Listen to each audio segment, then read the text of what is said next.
In deze uitzending van Venray van Toen besteden we aandacht aan het rijke Roomse leven in de jaren 50. In Venray was dat niet anders. In 1955 werd er door pater Briels en pater Domitius zelfs een oude traditie in ere hersteld. Voor het eerst in 20 jaar kreeg Venray weer een grote missieoptocht. Deze optocht was bedoeld om het vele missiewerk tekenend uit te beelden. De tocht trok vanuit de oude Draalstraat, nu de Julianussingel, hier via de Poststraat het centrum in. Deze kleurrijke optocht werd gelopen door meer dan 500 kinderen. Die werden ondersteund door een creatie van groepen, praalwagens en muziek. Kijkt u mee naar een stukje culturele historie van Venray.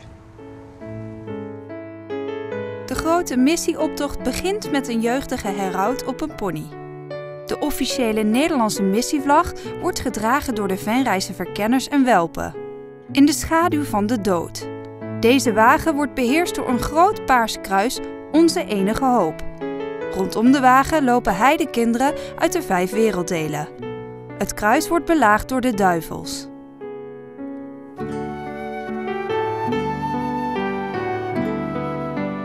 De 12 apostelen. Zij werden door Christus uitgezonden met de boodschap: gaat en onderwijs alle volkeren. De apostelen worden dan ook omringd met volkeren over de wereld.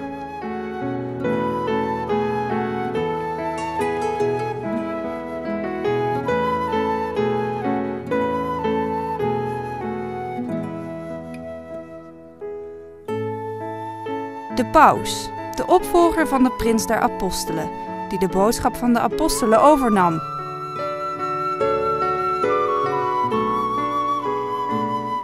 De hoofdman Cornelius met Petrus. Deze Romeinse officier werd als eerste heiden gedoopt door Petrus. Sint Franciscus en de sultan. Ridder Sint Franciscus was de eerste die aan de geestelijke opvatting van de kruistochten dacht. Hiermee wilde hij de vijanden van het christendom bekeren. Zij brachten ons het geloof. De bisschoppen Sint Servatius, Willibrord en Bonifacius. Gij bracht ons geluk. Kinderen uit verschillende missielanden waar de zusters van Sint Jozef werkten. Een mooie wagen van huize Sint Servaas, waar de broeders van liefde aandacht vragen voor onderwijs in de missie.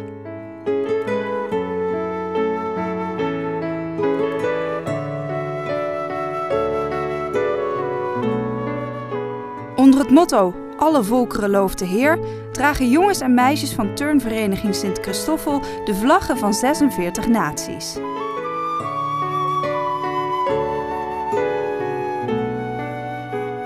Het werk van de broeders in de missie. Broeders bouwen samen met kleine zwartjes aan een kerk.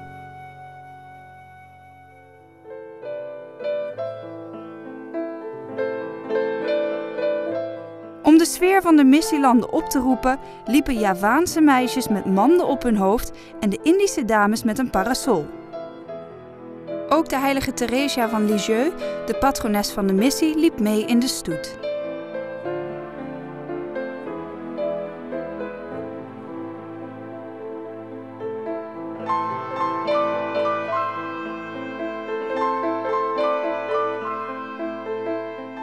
Het kindje Jezus ons voorbeeld. Met deze wagen wordt het goddelijke kind in het huisgezin uitgebeeld.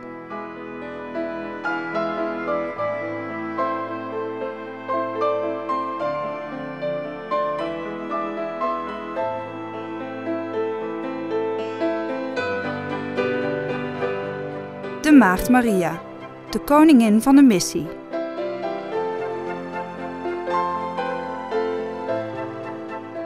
De kinderverzorging in de missie. Deze wagen heeft betrekking op het werk van zusters van Tienray in de missie.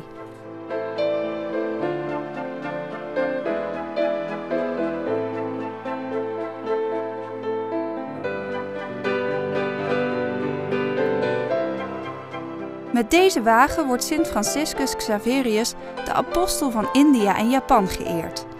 Deze edelman werd in 1506 geboren in Navarre en trad in 1533 toe tot de orde van de Jezuïeten en begon toen zijn missionarisleven in het Verre Oosten.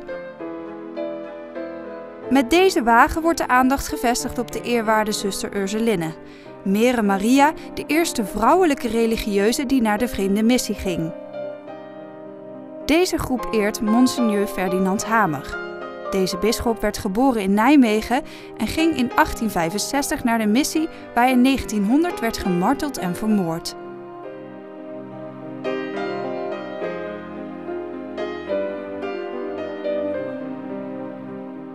De Venrijse Harmonie, die voor de muzikale ondersteuning moest zorgen van deze kleurrijke optocht. Helaas moesten ze zelf net even uitblazen. De verzorging van de melaatsen in de missie. Een wagen van de zusters van Sint Anna. Ook de Venrijse missionarissen werden niet vergeten. Maar liefst 28 bruidjes dragen de naambordjes van alle Venrijse missionarissen en zusters die in de missie werkzaam zijn.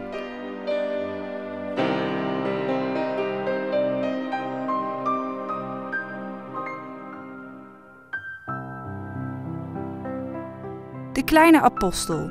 Met deze wagen wordt aandacht gevraagd voor het mooie missietijdschrift voor de jeugd.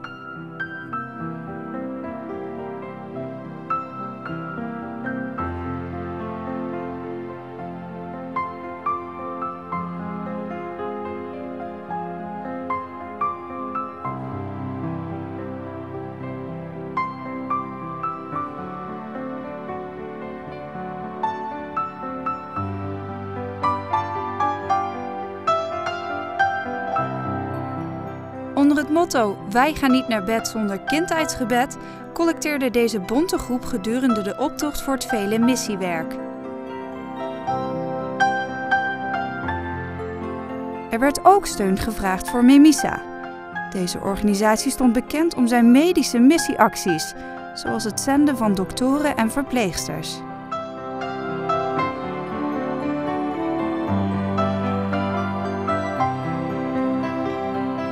Ook aan het Sint-Petrus liefdeswerk werd aandacht besteed, namelijk het bevorderen van de inlandse religieuze opleidingen.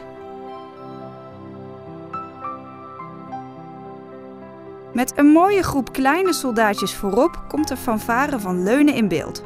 Toeval of niet, maar ook zij moesten blijkbaar even uitblazen.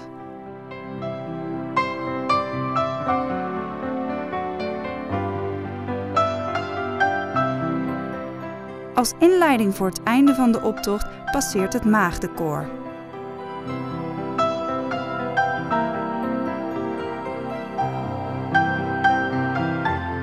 De laatste wagen stond in het teken van de triomf van het kruis. Kinderen uit de missielanden eren dit kruis, waaraan zij hun redding danken.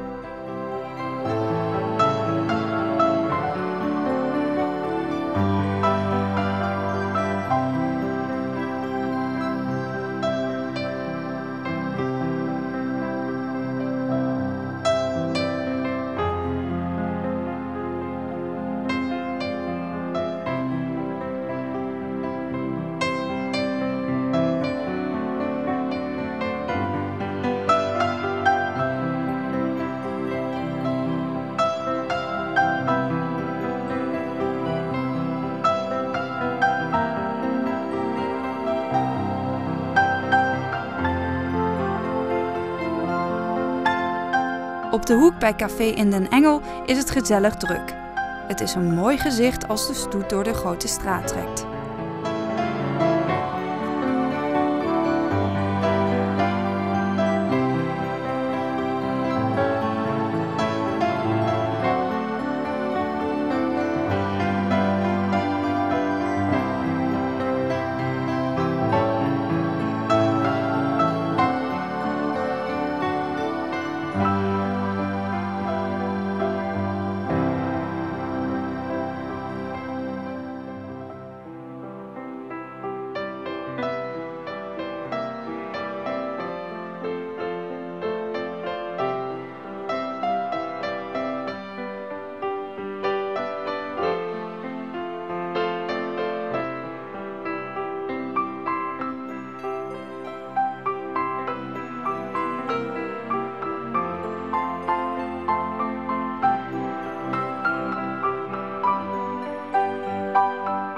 Nadat de bonte stoet door de Venrayse straten is getrokken, nadert men het eindpunt bij de Paterskerk. Hier wordt de optocht ontbonden en verzamelen alle deelnemers zich op het plein voor de kerk.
Uiteraard zorgde de Venrayse politie ervoor dat alles ordelijk verliep.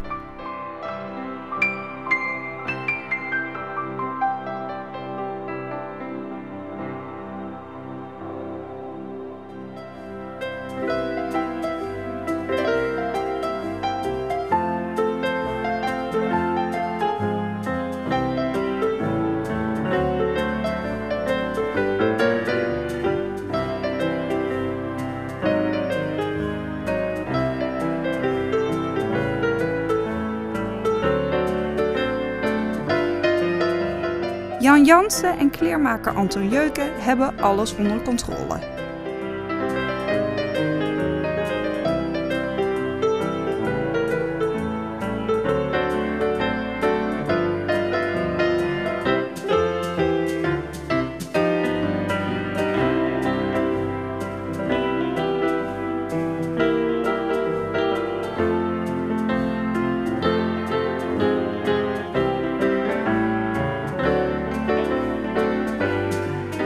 De organisatie is tevreden en kan terugkijken op een geslaagde missieoptocht.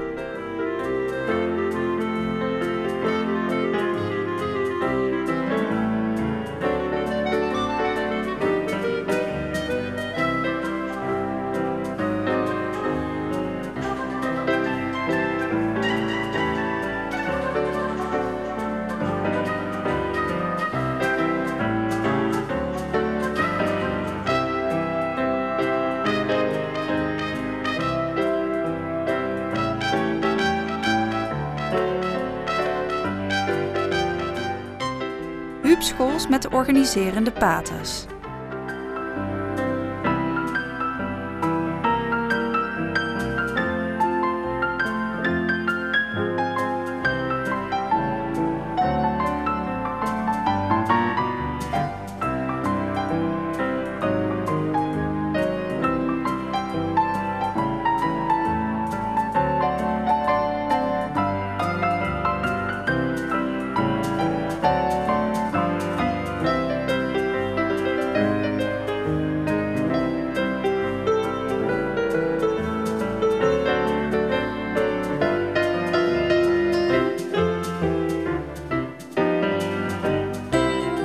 Nog snel worden de laatste beelden gemaakt en dan kan iedereen op weg naar huis.